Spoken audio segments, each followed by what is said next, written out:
Coming up next, the Bookening continues its journey from Rivendell to the River Anduin. Or is that what the river is called?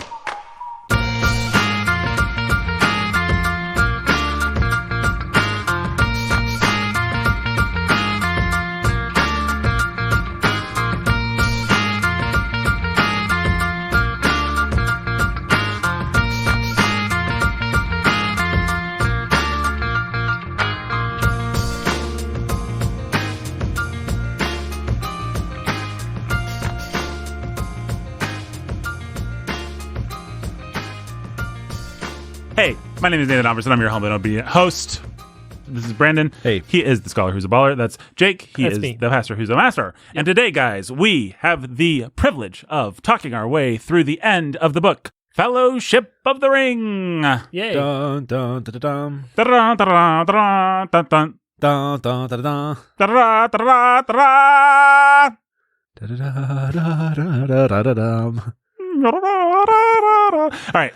That's enough of that, Brandon. No more joking around, Nathan. We don't joke around on this podcast. What we do is we talk about... You said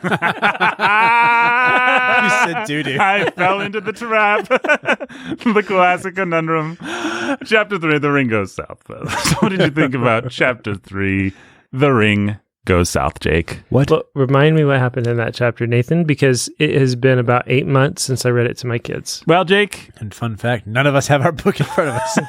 Yep, left my book at home. Well, Jake, the ring moves in a southward direction. Oh. They leave Rivendell, Yeah. and a bunch of stuff happens before they get to the Mines of Moria. Yeah. That's where you get this. What happens before the they get crows to the mines? flying yeah, overhead. the crows, Yeah, and they're headed down to the pass, Yeah. Sirith Ungol. right. Look at that pull. Whoa. Yeah. Nerd. Look at the nerd. Yeah, it's like all the stuff. It's all the... It's that delicious feeling of paranoia I was talking right, about. yes, yeah. And you guys were like, yeah, Nathan, we feel that same thing. Did we Yeah. A say that? delicious feeling of paranoia, and that's the word that we would use. We totally backed you up on that. Oh, Yeah. yeah. No, folks, they did not. They left me out to dry. You kept... You're like, You really delicious leaned into is just not the delicious. word enjoy that I would yourself on the use. ledge, Nathan. Oh, I'd love a dish of paranoia, please. Cup of the uncanny while you're at it. Oh, you got me. No, let me try and defend this, because this is the most paranoid chapter, and I want to argue the most delicious chapter. I don't think either of us disagree about the paranoia. That it's paranoid. It's the relative It's the deliciousness deliciousness. of it that we are maybe a little confounded by. Well, I have put no thought into how to explain this idea further, but I once read a book Did you? about... Yeah, one time. Just once. That's exactly one instance of me reading a book. Ah. It was called The Cat in the Hat Comes Back. There's this hilarious feline, and he comes back. Yeah. Boy, let me tell You you. didn't realize you ever read The Cat in the Hat. It was the one that came back. Yeah, no. That's the one. That's the only book you've ever read. The Cat in the Hat comes back. I'd sure like to know what happened to that cat the first time around, because let me tell you, some stuff happened the second time. Thing one, thing two, Sally and the boy. Does the boy have a name? I don't know. I don't think the boy. He's a How'd you guys like it if I just did this character on the podcast the whole time? I think it'd be That'd be great. great. I like this guy. Deliciousness of paranoia. What were we talking about? The deliciousness of paranoia. The You were deliciousness of defending it. paranoia. The words that you just said, yeah. I don't know. Brandon? You read a book one time. Sure. Yeah, forget about that. That wasn't going anywhere. Shirt. What were you going to say? Did you just call me Shirt? You sound like you were going to say shirt. Brandon? Or you were going to say surely. Take it back. I take it back. All right. You're welcome to it. Okay. We do not call each other Shirt on the Bookening. No, that is a horrible thing to say about someone. I'm That is a sorry, horrible Nathan. thing to say. Say. Say. Say, hey guys, it's Brittany again. Oh, hey, Brittany. Hey, Welcome back. hey. Hey, it's me, the Knight of... You're the Knight of Infinite Resignation. Yeah, it's me, the Knight of... Hi, Brittany. It's me, the Knight of Infinite Resignation. Hey, want to go catch another movie? Yeah. We met after last showing and taping. We hit it off. Yeah, I'm super excited to be going on dates with a sex symbol from the late 90s. Hey, I'm like a genie in a bottle. Yeah. No, Wait. you're not. No, I'm not. Christina Aguilera, guys. Oh. Come on. Get it right. Poof. Wow, we said Christina Aguilera and she just disappeared in a puff of smoke. That's weird. That's how you get rid of Britney Spears. Yeah. You say the words Christina Aguilera and she disappears in a puff of smoke. I wonder if she'll ever be back. I don't know. We'll find out. We have such a great cast of characters on this podcast. We do. The Mysterious Phantom, Britney Spears, The Night of Infinite Resignation. Those are our 3. Maybe we should just do a podcast with them sometime. Oh, that would be fun. Thank you, Patreon donors. This is what your money gets you. No, listen. It's been a long day. If people must know, I think people should know, the context of this episode is that we just recorded the episode on Waiting for Godot. If you listen to that episode, you have an idea of the frame of mind we are currently in. We literally lost ourselves in the slough of despair. Yeah. And we were feeling difficult to go anywhere with it. Yeah. But we did go on. Feeling difficult to go anywhere with it? I don't know. That a line from your poetry? Yeah. We were feeling difficult to go anywhere with it. I think I may be having a stroke, guys. Do you smell popcorn? Yeah. My sentences haven't been going in the right direction lately. I can go on. I will go on. My heart will go on. Rose? Dang it. Jack. This is where we first met. King of the world. You'll never get this right. I can't say the line. Second on Chile. No. Okay, folks. There will be no silliness in this episode. We're talking about Lord of the Rings. This is Token. Yes, we're talking about Oh, let me pull out my Token monocle. Fun fact about Brandon, he's got a Tolkien monocle. Oh boy, I can't even talk. All right, Jake, you're doing the episode by yourself. It's a monocle made out of a token. Mm-hmm. And I call it the Tolkien monocle, so it's a token monocle. A token monocle? Yeah. She sells by the seashell? Yes. Sure. Yeah. Sure. No, she doesn't sell seashells by the seashell. Okay. The deliciousness. Hey, guess what? We were just talking my it. token monocle. We had started talking about the chapter, but you decided to defend the deliciousness of Paranoia. I don't actually like to feel paranoid in real life, guys. It's a negative emotion. Just like I don't like to feel scared. Actually, I don't like to feel drama in my life, but I like to watch things because it's kind of cathartic or something. I feel like Aristotle talked about this a little bit. I think that sometimes negative emotions when they're in art actually. Maybe we're all talking. Maybe we're talking past each other. Yeah. I think that we both agree that paranoia can be fun, right? Yes. It's fun. whether or not this chapter is really delicious, and also and whether or not paranoia itself is delicious. Has connotations to it that I just don't know. Like you're just savoring that paranoia. Well, yeah, kind of. I mean, okay, maybe not quite. Like a big old bag of buttery paranoia. Yeah, because if there's one thing that I savor, it's a big old buttery bag. It can be pleasurable, it can be fun, but delicious is not a place I'm willing to follow you on paranoia, I don't think. Well, I mean, I was testing it. I was trying it, probing it. Nathan, don't you go where I can't follow. My heart will go on. No, that's a quote from I'm King of the Lord World. of the Rings. From who? Lord of the Rings, Frodo. Oh, don't you go where I can't follow. Don't you be going where I can't follow, Mr. Frodo. Why do I think that it's something savory? I guess I just have this feeling of it makes me feel so comfortable when I read about other people being not comfortable or something like that. Like you watch a movie or you read a story about rain, you never feel more warm. You watch a story about people looking out over their shoulders, there's eyes watching them. You do that in your bed at night or on your couch, you feel really safe and really glad not to be there. And it makes the Shire more shirey. This makes me feel like maybe there's more psychopaths to you than I imagine. Yeah. And it's close to like both having your cake and eating it, right? I'm glad you didn't say eating someone's brains or something like that. It's like having the brains in front of you and also eating them. In other words, you get to have this feeling of paranoia without actually being in that danger. But you guys are going to have a hard time arguing that that's not similar to what all of our great art does. I mean, why do you like tragedy? You don't like it's going back to catharsis. Your family dying, but you like reading Romeo and Juliet, right? But that's why I said what I said about psychopathy, because in those moments, I don't know, I feel the tension of the characters. If I'm into it, if it's a good story, it's a well-told story, I start to feel that kind of paranoia or that kind of, I'm entering into the sadness. It's not like in the midst of their sadness, I've never felt more happy. Right. in the midst of the cold winter scene, I've never felt more warm. In the midst of this paranoia, I've never felt more secure. It's much more of an entering into it for me. So it's discomfort, but a discomfort that can still be pleasurable, or that can be, and sure, pleasurable because of some sort of aesthetic contemplation of something. Yeah, a cathartic kind of. But yeah, and it's not that I don't sympathize with the characters. It's not that I'm not scared for them. Yeah, I know don't experience negative emotions, but it's like a thrill ride movie. Like Indiana Jones isn't having any fun, but I am. Yeah, I'm on the edge of my seat, and because people are dying and things are going flying and he's in danger. Like these are all negative things, but the aesthetic contemplation of them is not. It's quite pleasurable. So, is that a primary delight you get from this chapter, or it's the only delight I get from the chapter? Well, then there may be psychopathy involved. The only thing I like is watching those little hobbits squirm.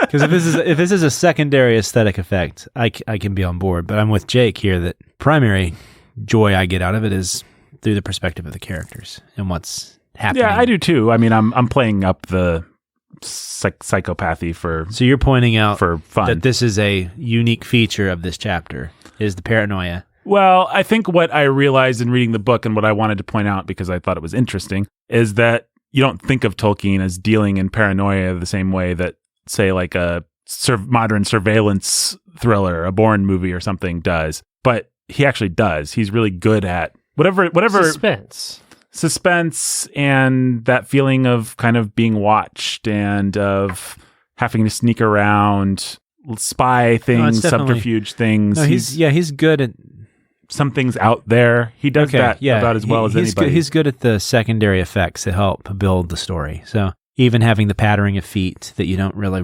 realize is Gollum until the second to last chapter, or even, and so I always knew it was Gollum. Well, you don't have it said directly to you. I'm smarter than you. Jake is good. Who is this? This is Brandon reading the book. Every time. Who can it be? Is it Bilbo? I know it's Bilbo. Is it Fatty Bulger? I knew he'd come back. Come on, Fatty. It's old, what's the name of that horse? Oh, Bill. They're still riding Bill at this point. Yeah.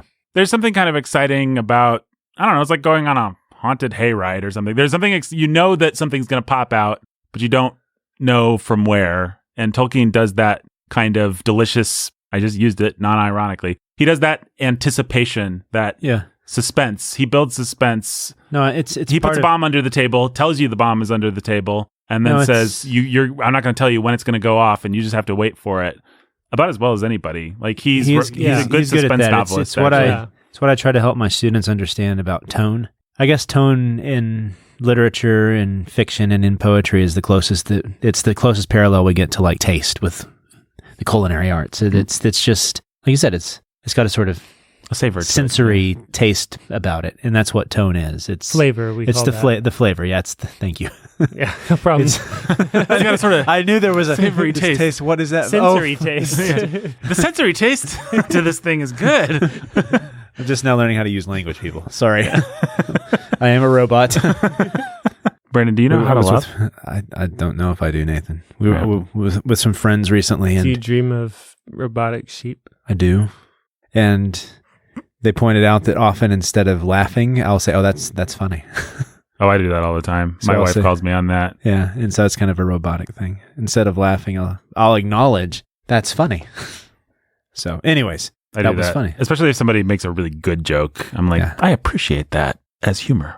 Good job. Yeah. Well done, sir. Well done. Played. And to me, that is a higher compliment than a laugh, but nobody ever takes it that way, especially not my wife. But it's hard to talk about and describe these sorts of things other than by the sensory impression that they make, the flavor of them, right? Mm-hmm. And so, Tolkien is really good at this. You had we call it the eldritch, uncanny sort of stuff early on.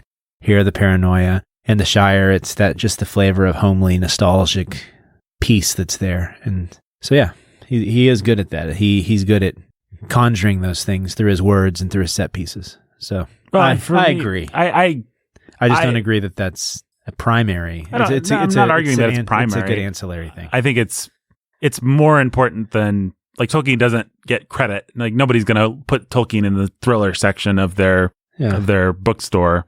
he's not credited with that, but he's actually really good at building tension slowly through these little details. Like there's someone out there, that kind of And feeling. you see it in full effect in the Mines of Moria. Yeah. So with the terror of what's ever in the pond or that lake, and then once the rocks are behind them, well, it looks like the only way is to move forward. So then you have the well and the drums that are beating, but then nothing happens at first. And so there's just this sense of danger and dread. With the Mines of Moria, I would say the tone that he's setting is that sense of dread as well. Mm-hmm. Paranoia, but also just this growing dread, so that I think it's Frodo has the feeling that he wants to run in the darkness, right? There's just this, as they get further and further into the mines, it's just this growing sense of terror that there's something that they're walking towards. And he's good at establishing that both in the way that he has his characters think, but also just in the way he describes things. Well, when you make Gandalf afraid of something and you build Gandalf up. Because it's interesting, because going back to those horror stories we had to read, you think about... We had the privilege of enjoying through our sensory... That we had to read. Though I will give you this, Nathan. I will give you this. I ended up reading The Red Death again several times with students of mine. Mm-hmm. I ended up liking it better than I did when we read it. Good, because we're going to read it 5 times. This week. This. So I think that if we read Poe again, I may have a little easier, more sympathy. Yeah, not for that one awful thing that we read though, whatever that was about the dead corpse guy. Oh, that was legitimate trash. That was trash. We might read some good Lovecraft, or at least some better Lovecraft. But the Red Death, when you think of it as a parable, it's a nice little or not even just a parable. It's just a little allegory. It's fun, and it does it's a good for now. Right now, with what we're going through, it's applicable. So. That's right. There you go, Nathan. I'm a little bit more on the side of Poe right now. Thanks, Brandon. You're welcome. I'll gnaw on this little bone that you threw me until next October. As I pat your head. Oh, Nathan, here you go, little lad. All that to say, without being purple with his prose, without being over the top and really having to twist the bone, like take your, I don't know, like find that muscle that's all horror and like twist it and be really emphatic about it. He manages to do all this with a lot of legerdemain, with sleight of hand. And well, the way he does it like how I use the word and then I use the word. Legerdemain, sleight of hand even. That was a very stupid thing to do. Well, the way I think he does it, one trick is, or just one thing to observe about this book is it is all build up. The payoffs are so short. Like the Balrog is probably like 500 words or something. The big action scenes that like your kids, your boys, when you get done reading this book, they will remember Helm's Deep. They'll remember the Balrog. Like those things will be touchstones for them, just like they were for me. You go back and it's like Tolkien doesn't spend any time describing. He doesn't care what the Balrog looks like. He doesn't care that much about too much of the strategy and the awesome action of Helm's Deep or the Rohirrim. It's just anticipation. We're in Return of the King right now, and it's just all leading up, chapter on chapter of preparations for this impending doom, this night that is coming, this attack that's coming, and you've got the Nazgul are flying up ahead and making everybody's blood run cold, and the shadows creeping toward you, and then you're cutting to the Rohirrim, and they're trying to make their way, and they realize that as they go, they're hearing rumors of, their homelands being burned behind them. They've got nowhere to go. They're going to their death. It's just all just sort of piling up. Aragorn's going through the paths of the dead, trying to muster some kind of army, maybe meeting his doom. And it's all leading up to this one thing that when you finally get to it. But it's fascinating that your brain doesn't really, especially as a kid or, when the first time you read the novel, whatever age you are, you don't think of it that way. You don't think of it as an anticlimactic, but it's because he's invested it with so much portent and so much importance that it doesn't really even matter what the payoff is. I think of like The Good, the Bad, and the Ugly. We're going to spend 10 minutes with Clint Eastwood squinting at the two other guys, and then they're going to pull their guns and shoot each other, and who cares? Like, there's only so much you can do with them shooting each other, but you can do a heck of a lot with them looking at each other and their hands inching towards their holsters. And that's the thing that Tolkien loves to do is back everybody into a corner, make it look like they're going to die, make them know they're going to die, make them decide to do the right thing, and then having some eucatastrophe, as he would say. Something out of nowhere comes and saves the day. And then it's super cathartic because it's like you've already been there. You've already died with them. They died before they went in the battle. You mourned their death before they went in the battle. You were prepared to celebrate their heroicism as they went out to their deaths. And then, and so you experience all of those emotions up front. And then you think you're going to watch everybody marching to their deaths or, make their last ride or whatever it is. And then they don't. And then they don't. And then it's just like so cool. Yeah. Especially as a kid. Yeah. Like my kids have been convinced every step of the way that everybody's going to die soon. And it's just like gripping and sad and awesome and exciting and scary. And It's interesting to me that it's almost like the payoff doesn't matter. Like Mines of Moria is a perfect example. There's actually not that much that happens down there. But we're going to spend a whole chapter with Aragorn and Gandalf obliquely debating about whether to go down there and how scary. We're going to just like keep driving the point home. Like you don't want to go there. You don't want to go there. You don't want to. It's like the work's already done by the time we end up in there. It's interesting. 2 points here. One, so you mentioned the good, the bad, and the ugly. I was thinking maybe it was a literature versus a cinematic thing, but I don't think it is. I think it has to do with artistic vision because Peter Jackson chooses to really focus on the action. Yeah. And he makes his own movies about that. While, like you said, Tolkien doesn't. And I think what Tolkien is doing, so C.S. Lewis has his wonderful essay on stories, and he says that there are 2 different types of readers. There's the type of reader that only reads for adventure, and they don't care how the adventure is posed to them. So, in other words, the thing that happens to Gandalf could have happened anywhere. All that matters is that it happens to Gandalf, right? That you have that confrontation with an enemy and Gandalf falls. Right. C.S. Lewis's point was no, and he doesn't talk about the Lord of the Rings, but this is one way to read it through the Lord of the Rings, is no, it had to happen in the Mines of Moria because the Mines of Moria in the setting, in the feelings and the tone and the atmosphere. The atmosphere that you get there is just as important as what happens in the mines. And I think you see that there. Like for Tolkien, no, that would have only happened in the Mines of Moria, and you needed the Mines of Moria. Right. There's not a just as good cliff we can throw Gandalf off of. There's not another enemy that we can have this same thing. We can just swap out. And even though I loved that essay, I hadn't really thought of this through that lens before, but it helps because then you begin to realize, well, that's all this book really is you have the Shire. Mm-hmm. And yes, those things happen in the Shire and people act according to their character. And he's good at that. Like he knows his characters. He knows what Pippin's going to do. He knows what Frodo's going to do. Even if some of them are a little bit more one-dimensional like Aragorn than others, they're still going to act according to their nature. And that's going to drive the plot forward. But just as important as that is the places they find themselves, the Old Forest and the way that's going to shape things, the Barrow Downs and the way that's going to shape things, coming up Lothlorien and the way that will shape things, right? And so place and setting for Tolkien are just as important as character. Yeah. Which I find interesting. So. Yeah, in the essay that you're talking about, that C.S. Lewis talks about reading...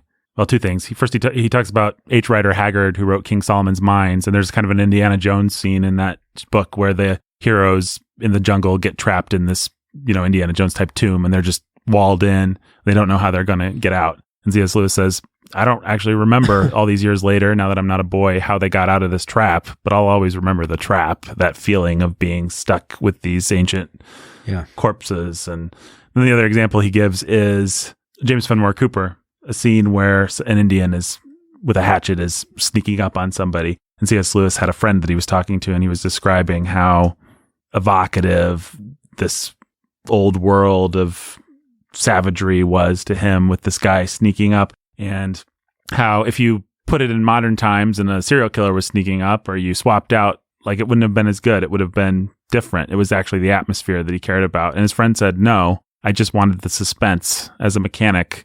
Insofar as there was any atmosphere, it actually got in the way. Yeah, I'm different from you. Like I don't care about cowboys and Indians. I don't care about anything. I just wanted the story. And so those were the 2 types he was trying to delineate, was between those. And so that actually, the Indians that C.S. Lewis makes the point that no, it matters that it was American Indians that this was happening with. And so here with Tolkien, I think that he has so you talked about last episode how for good fantasy, you have to feel that world works according to its rules. Yeah. Well, also for good fantasy or sci-fi, you also have to feel that the worlds that are created within that world are real and have depth and reality to them.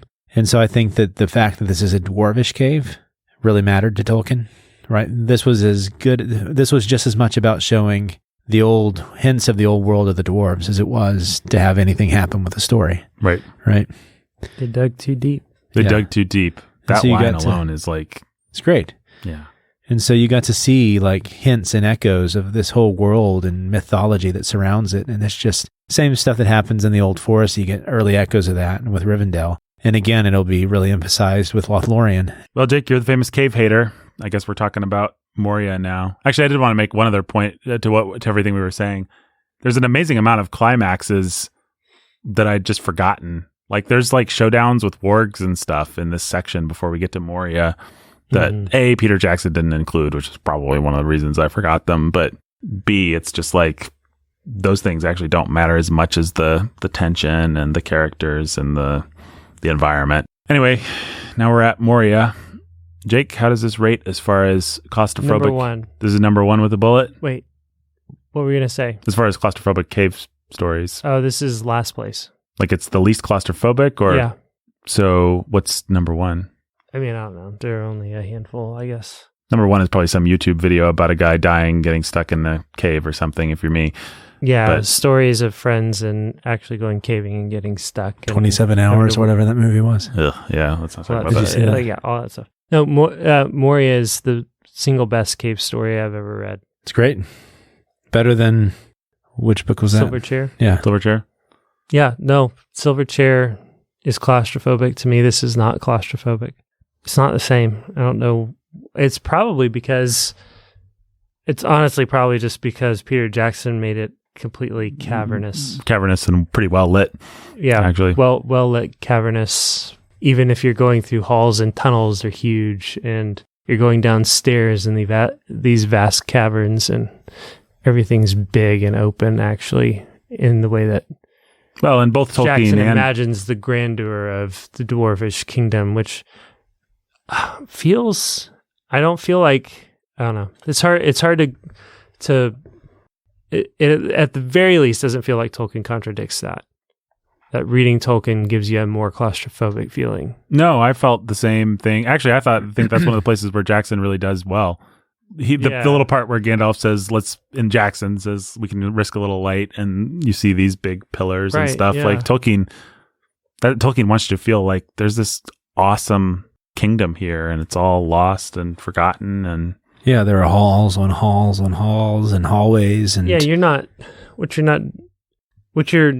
are as you're perpetually stuck in darkness or half light. Yeah. But even in there, and I don't know, Jackson doesn't do this, but they've got these massive windows that peek out of the mountains, these huge shafts of light. Yeah.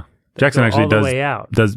In point of fact, Jackson actually does do it in Balin's Tomb. There's a shaft of light coming down, I think, which is in both Tolkien and Jackson. But he doesn't make a point of it. It's just in the set design. I don't know why I remember that. Well, anyhow, everything's so big and grand and open that it doesn't have the same effect on me that something like Silverchair does.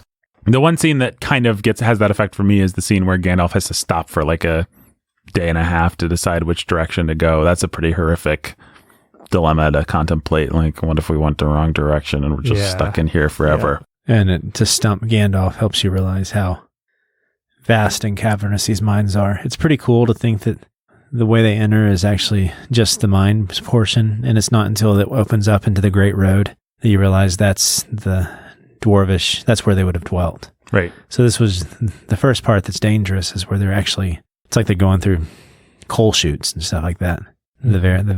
So that was fun. Yeah. Well, we shouldn't let this podcast go by without talking about the Watcher. That's a pretty cool little 200 words or whatever, that thing that comes out of the lake and goes for Frodo, the little Lovecraftian beastie. It is. It's awesome. And like you said, it's maybe 200 words. It doesn't happen. But again, that paranoia, you get the bubbles, this vast foggy lake, and them Gandalf is the one who notes silently to himself that it went after Frodo first. Right. And so... Well, we've made this point a million times in various places on the podcast, but especially with horrific things, it's so much more powerful what you leave to the imagination. And Tolkien's a master of giving you just enough that it feels potent, it feels powerful, you know what he's talking about, but you also don't. You can fill in a lot. And so... Well, and it, again, every time he does something like that, it goes back to what we were talking about in a previous episode of him always just wanting you to feel like this world is bigger and scarier, and there are things that we're not going to explain what they are or where they came from. It's a big, wide world for a little hobbit, and who knows what's lurking around any corner. There's a scary thing in the lake, and it knows enough to know that the ring... It's drawn to it. It wants to go for it. Yeah, it's drawn to evil, which is fantastic. I don't know that there's that much more to say about Moria. The Balrog's much different than Peter Jackson's vision. Well, the thing, when I said all that about he gives you just enough and lets your imagination go to work, the Balrog's the perfect example, because I remember in the theater seeing that movie for the first time. The Balrog scene's cool, and especially back then it was state of the art with special effects, but it's like, it has horns. Like, you decided to go that direction. Like, it's, okay, that's Peter Jackson's Balrog. It's not my Balrog. Yeah, Peter Jackson, or I was surprised. I really am sad that, I mean, I didn't even know the books were a thing before I saw the movies. Mm-hmm. Yeah, you'll always imagine that Balrog. That Peter Jackson's Balrog is my Balrog. But the description that... Can that be a t-shirt? Yeah. Peter Jackson's Balrog is my Balrog. That sounds like a great t-shirt. But his description of it, where it's like a dark, shadowy figure of a man with fire all around it. And the flames leap up to kind of join with it. Is interesting. It's much more ethereal, like whatever the dark side of ethereal. It's much more demonic than Peter Jackson's kind of beastie is. Yeah, his was almost like a bull. Yeah. Right? Like you imagine it. Satyr. A satyr or the... Minotaur. Minotaur, that's what I was thinking, That's what I meant. It's like a minotaur. Satyr's a half goat. Well, I always kind of wished that the Harry Potter guy had swapped with Peter Jackson, because I think the later Harry Potter guy, because the later Harry Potter guy did really cool kind of creepy Dementors, and he made the dark stuff really dark, where Peter Jackson just kind of goes for more generic beasties. Yeah. A lot of times. Well, imagine if Guillermo del Toro. Oh man, Guillermo del Toro's Hobbit would have rocked. I know. It's one of the great losses. It is one of the great losses. I only mean that half sarcastically, Nathan. No, I mean that 0% sarcastic. Yeah. I don't know if it's one of the great losses. I was cutting off some of that. I'm sure there's like Da Vinci paintings that have been stolen and crap like that. But yeah, it's great. There was a lacuna there. I was leaving a little bit to the imagination, but I meant recent cinematic losses. Right. I guess let's fast forward to Lothlorien. That may be the only really important thing to talk about in this novel. Guys, stop me if you have other things, but... I kind of said everything I wanted to say about the stuff in between already. I mean, what are you going to say about the Pool of Dimidir or whatever? The Pool of Dimidir? Is that... Or whatever, Dimidir, when they cry, everybody's crying. And that's the next chapter where they're all crying, and then they go and see the dwarf pool. Yeah. And they see the stars where Balin first saw us, or whatever his name was. Yeah. That's a cool little moment. Yeah, it brings in some of that mysticism of the book. It's great, but I think you're right. Let's move on to Lothlorien. Please. So what'd you guys think about old Lothlorien? Lots of trees. Seems like a nice place. He knows how to get the various types of forests.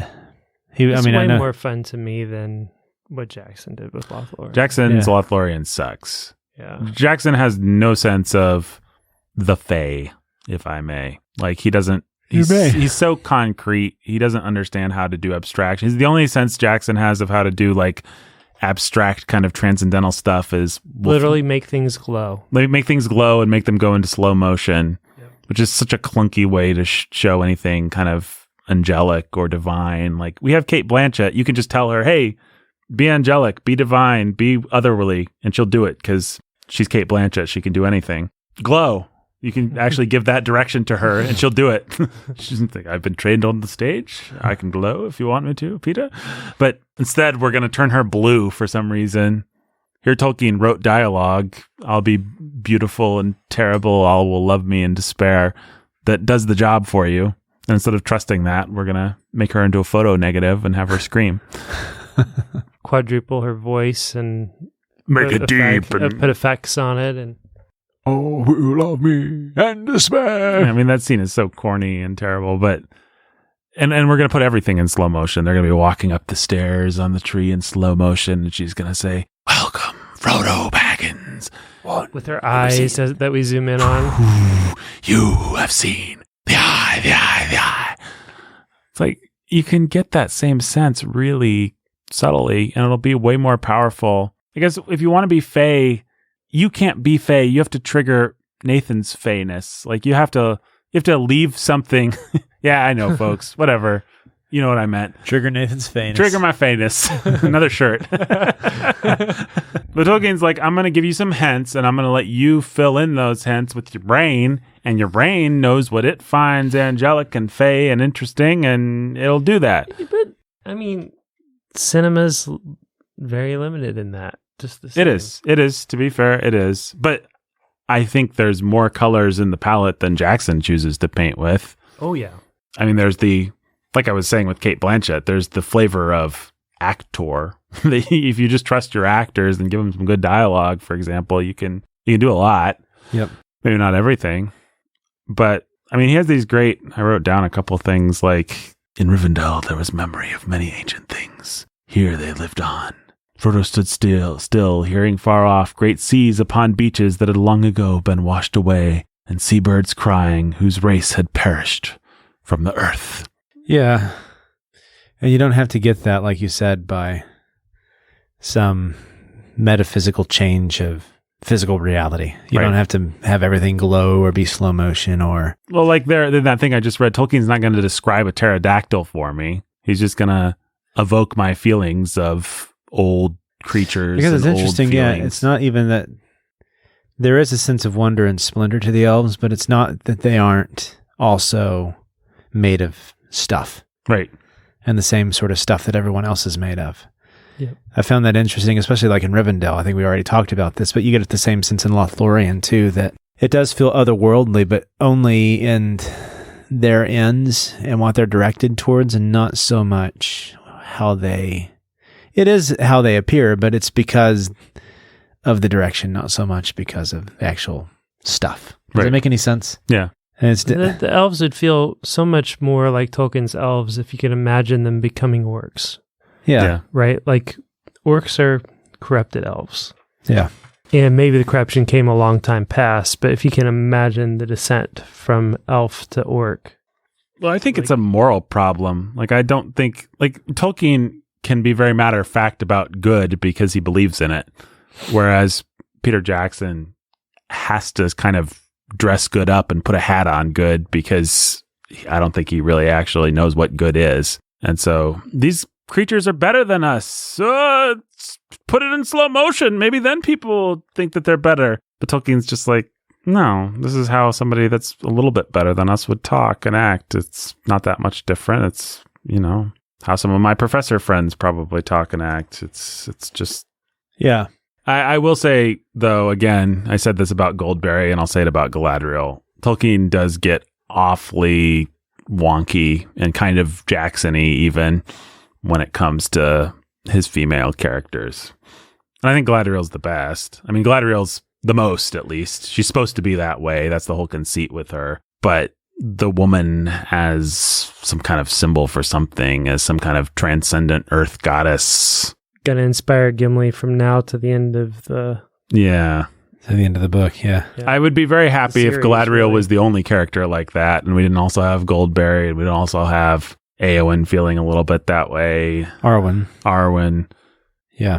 Like, Tolkien doesn't actually do any other women, and it's fine. I mean, it's not a book... The point of the book wasn't to make sure that women were well represented, but I find Tolkien's... Rosie. Well... Rosie, yeah. I think, No, I agree with what you're saying about women. Can I go back to what you were saying about Jackson unable to imagine the good? Yeah, please. I think that's because, to go back to C.S. Lewis, his wonderful essay on Paradise Lost. He talks about solemnity, and he goes back to like Beowulf medieval times, where there was a solemnity to the regal order, to the nobility. There was a nobleness in the way that nobles carried themselves. And so even though the king was still flesh and blood, there was still a regality to the king and to the ceremony surrounding the king. And so that's kind of what I meant by it's still made out of stuff, but there's a different direction, a different end of it. Yeah. And so think of like the difference between a Shakespeare history play versus a Shakespearean comedy, or even a Shakespeare tragedy versus a comedy. They're all characters and they're all of this world, but there's a different setting and a different end that they have. One's noble while the others are common, right? And I think that for Americans, it's really hard to grasp that. And so I think the best that Peter Jackson can do is by going to this hippie, mystic otherworldliness. And that's the way that he thinks that he can help us understand what this is like. But he doesn't realize that really where he should have gone was Henry V and Beowulf, those sorts of things. That would have been much more in line with what Tolkien was thinking when it came to the elves. Yeah. And it would have been strange because people, when they think elf, they also think Zelda. They think those sorts of things. The sort of... Yeah, to be fair to Jackson, making elves not silly and giving them some dignity is actually kind of a tall order. Yeah, but I think that people would have been surprised at how much like us the elves would have looked while also being a little different. Right? I think that it's just difficult for them to grasp that sort of thing. Yeah. We also live in an age that is suspicious of anything that's elevated, of anything that's formal, of anything that is high. It's the feeling of the people. It's the sense of the people, the flavor, the tone surrounding them. Well, and anyways. To your point earlier, released the same year as Fellowship of the Ring, Shrek. Yeah. A movie that's tearing down every notion of anything special about princesses or princes fairy or tales. I mean, when you say that, it gives me a lot of sympathy for Peter Jackson because he's not a subtle man, but he's trying. He's like, what can I do to give these guys some dignity? Slow motion, special effects. I don't know. It's interesting. So thinking of it in a country like England, where they still have some ceremony surrounding the crown, it's probably much easier for them to grasp this sort of thing and to grasp the innate elfishness of these people. And to therefore grasp the innate humanity behind them as well. The pomp and circumstance. Because there you have, everybody knows that the body of the king is also the body of the body politic versus the body actual, the king's body. And so that's been an ironic, or what, it's not ironic, but the paradox. That's the paradox that they've lived with their legal system for years, is that the king both represents all the state and also has a human body, right? Therefore, you can have things like or elves. The queen, as it were. Yeah, the queen. And so you can have things like the elves where they have a special position while also having bodies that can die, right? And to have that, there's just, I think that there's something missing in the American imagination where we can't quite fully grasp what would be very easy for an Englander to grasp. Yeah, I think that's true. And in the New Zealand imagination, I guess, as well. Well, I don't think I have anything else to say about this. Is there anything else? Let's see. You got the Mirror of Galadriel. To say about Lothlorien? They're the gifts that she gives. She gives that thing. Well, the mirror, at the very least, shows you how well planned the book is. Yeah. The series, rather, is. We're seeing the scouring of the Shire. All the stuff at the very end. It's all there. None of this was just off the cuff like The Hobbit was, and it had to be in a fun way put back into the series. Right. But it's like that Game of Thrones showrunners that apparently messed up your 7th season and screwed up the world. You had a whole writer's room. Tolkien just had himself and a typewriter. And he knew all that was going to happen. You guys had word processing. You could have deleted and copied and pasted, and instead you guys just messed it up. You just messed it up, guys. Another thing that goes back to the conversation we were having is the elves, when they realized Sam liked rope, said that they wish they had known that, they would have taught him how. So there's some solidness there, just in their craftsmanship. It was really fun to see. Yeah, these are people with, they're good at things, they're bad at other things, they have, and I think, personality to them. That's the other thing that you don't get a sense of except through Legolas And Jackson is that the elves can have any sort of community with lesser beings. Right. Right. You don't see them fellowshipping with the Fellowship. Right. But you don't get any sense of Galadriel having a husband with any kind of working relationship with him. They're just these figures that are meant to sort of stand there bathed in blue and cold and austere light. And otherly. Yeah. And that's, I think, how we think of like the British throne and stuff like that, or regality in general, is like cold and austere. But we fail to see the warmth. Like in Henry V, there's warmth all over the place, right? Mm-hmm. And so I think it's just a paucity in the American imagination when it comes to this sort of thing. I can't think of Henry without imagining Tom Hiddleston now. I know, he's better. Then who are you ashamed of? Oh, yeah. I don't think we have to be ashamed of that. To say that, I'll say it loudly. Hiddleston beats Branagh. Best Henry. But Tolkien really did love his environment. He loved his trees. Mm-hmm. And it's really fun to see the variety of forests that he comes up with. Yep. And so you got Mirkwood. Every forest has kind of its own tone to it, which is nice. Fangorn Forest. Yeah. Yeah, we haven't even got there yet. And this one, there's this place in Effingham, Illinois, where they grow these pines, and it's for some sort of science project they're doing at a local university there. But it's very weird and otherworldly feeling because all the pines grow very straight.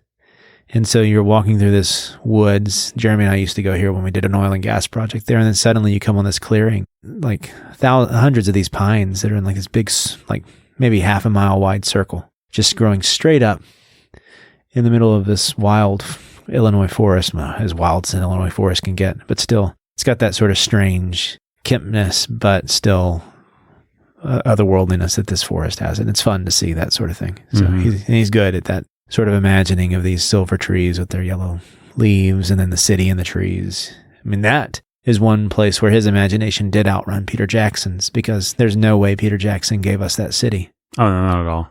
You almost feel like Peter Jackson ran out of money or time, or only had Blanchett for a day and a half or something like that. Feels weirdly. I want to see that city. It's like New York in the trees, is what it sounded like. Yeah, it's so cool. It's and bustling you don't ever and busy. Leave, and it's awesome. Like you've been there a million years and only a day, and so much more that could have been there. It felt like a big city, but clean and elvish. Mm-hmm. So it would have been really fun to have seen that. It all went into Rivendell. Yeah. Yeah. And who wanted that? I like Jackson's Rivendell, actually. He actually got Rivendell pretty spot on, I think. I'd like to live there. It seems like a beautiful place. Hang out with Agent Smith, the works. One day when everything you would not want to live in Rivendell. Well, I mean, I'd want cable, but eat some popcorn. If they have good Wi-Fi, then I'll be fine.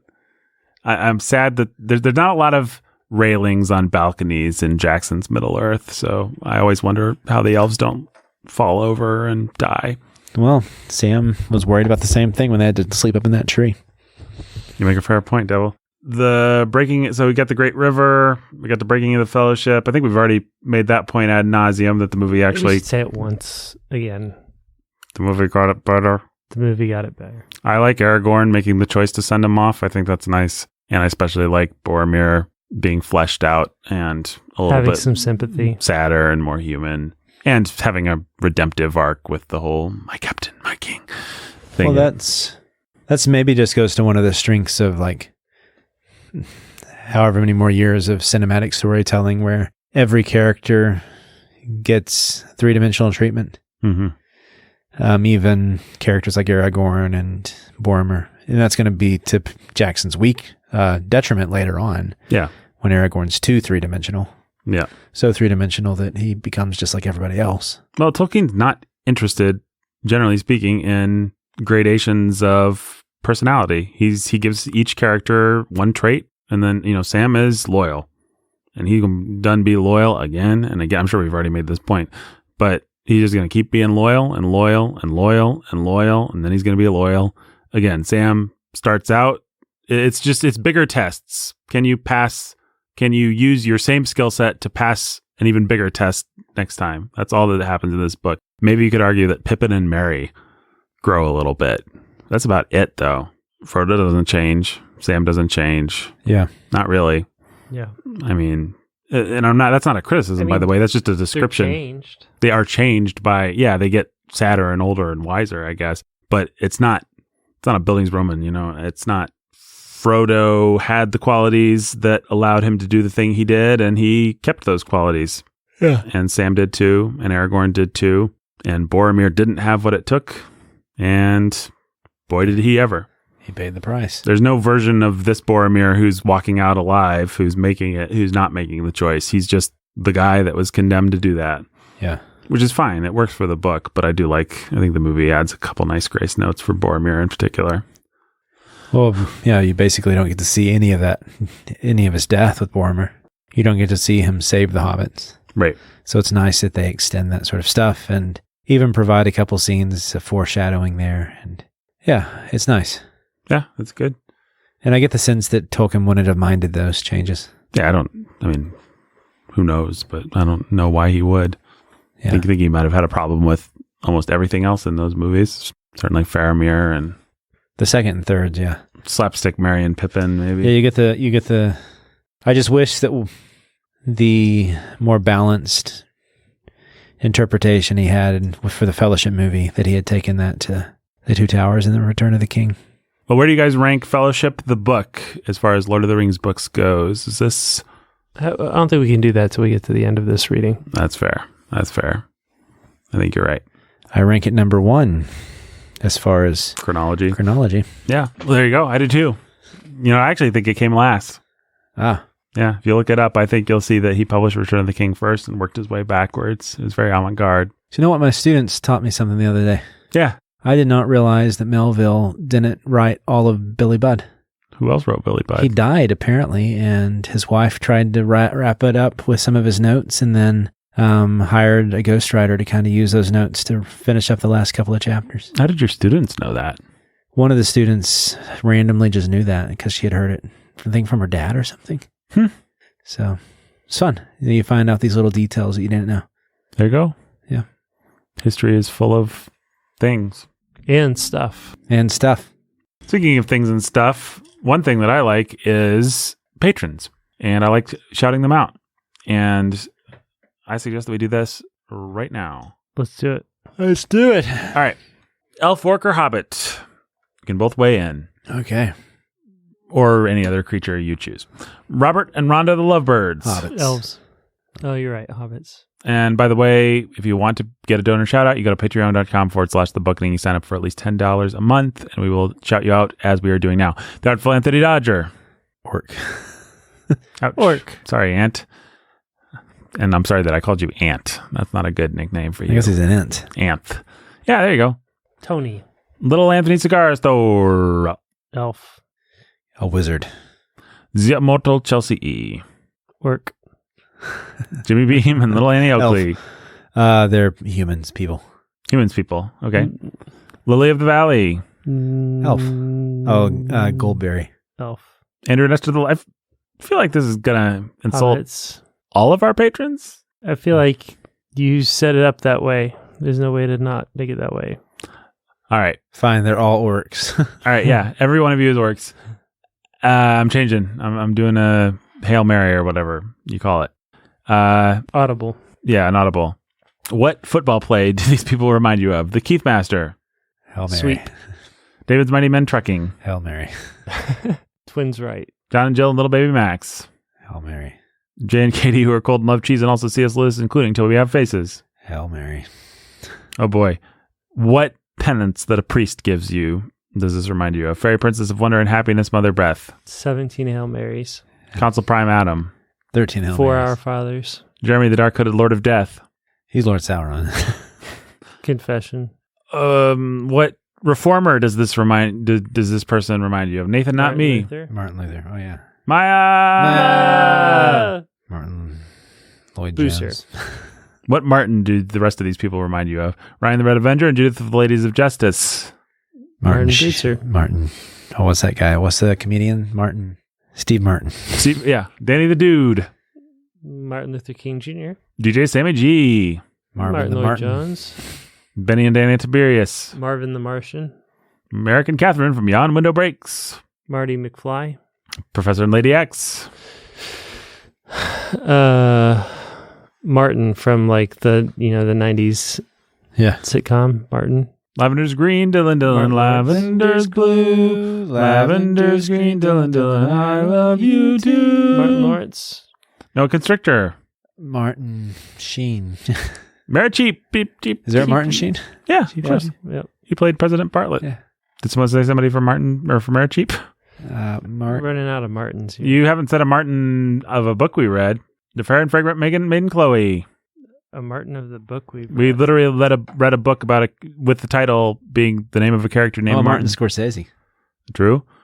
That was not a book that we read. Yeah, that great novel, Martin Scorsese. Six-Pack Zach with the mean attack and Catherine with the knack for laying down the smack. Martin Freeman. Martin Dressler? Yeah, there you go. Anthony, who's cold and hates life, liberty, and the pursuit of cheese. Martin Van Buren.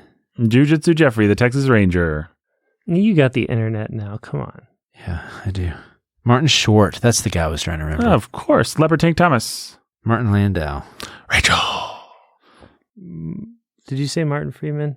Midnight Ninja Ellen. Oh, Martin Crane. Marty Crane. From Frasier? Yeah. Frasier's dad? The dude. I said Midnight Ninja Ellen. Queen Kidgetta.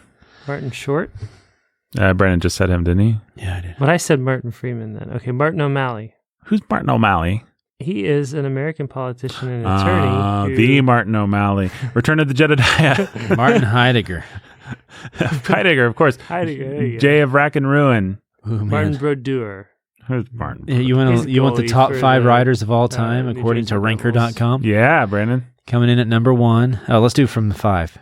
Number 6 is Charles Dickens. Number 5 is Miguel de Cervantes. Okay, can you give us a hint for number 4? We read him. Shakespeare. Nope. Ernest Cline. He wrote an epic. Couple Beowulf. epics. Tolstoy. Oh, Homer. Yeah. This guy, we're reading him. What even are we talking about? These are the best writers of all time. This is number 3. We're reading him at the end of this year. Dostoevsky. Yeah. Oh my goodness. He gets number 3? Wow. Number 2. Jane Austen. No, I Tolstoy. think we would. Tolstoy, yeah. And number Shakespeare. 1 is Shakespeare. Okay, well, that's lame. Dostoevsky. Jane Austen is in the top 10. She's number 10. So Tolstoy didn't place? Tolstoy's number 2. Oh, duh. Never mind. Yeah. Jane Austen's number 10. Above Dostoevsky. Yeah, but barely. Still. Victor Hugo, George Orwell, and Ernest Hemingway all beat. Ernest Hemingway. I've never even heard of him. Wait, George Orwell is in the top 10? So Jane Austen, number 9 is Victor Hugo. Number 8 is George Orwell. Oh my goodness. Number 7 is Ernest Hemingway. Number 6 is Charles Dickens. I mean, Ranker.com sucks. Yeah. Because George Orwell, for all his great essays on prose style, his you know who number 11 is? Cumbersome. Ernest Cline. J.R.R. Tolkien.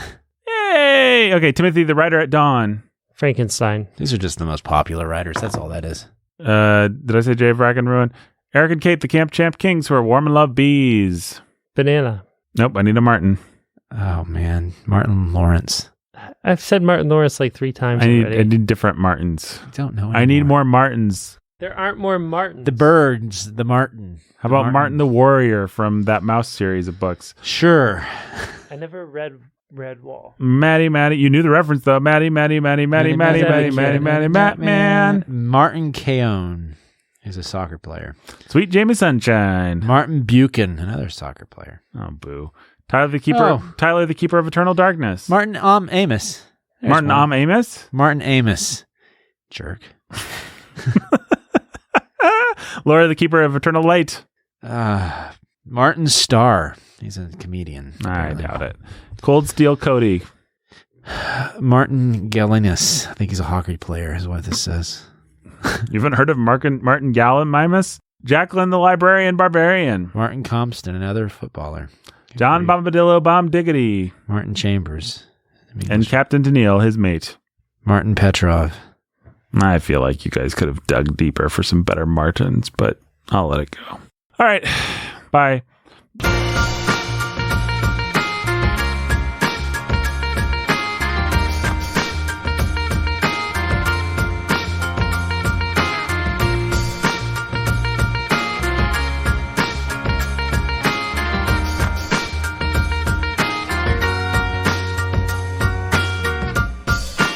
The Bookening today, written by Martin Van Buren, performed by Martin Lawrence, Martin Freeman, and Martin Short.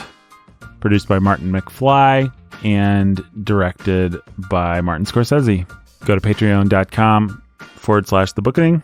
There you will be able to support us. Right, Brennan? You sure could. And Brennan, your favorite Martin of all time? Martini. A delicious martini. Bye. From It's a Wonderful Life. Is that the name of a character in It's a Wonderful Life? Nick Martini. Oh, yeah. There you go. Brandon's favorite character from life.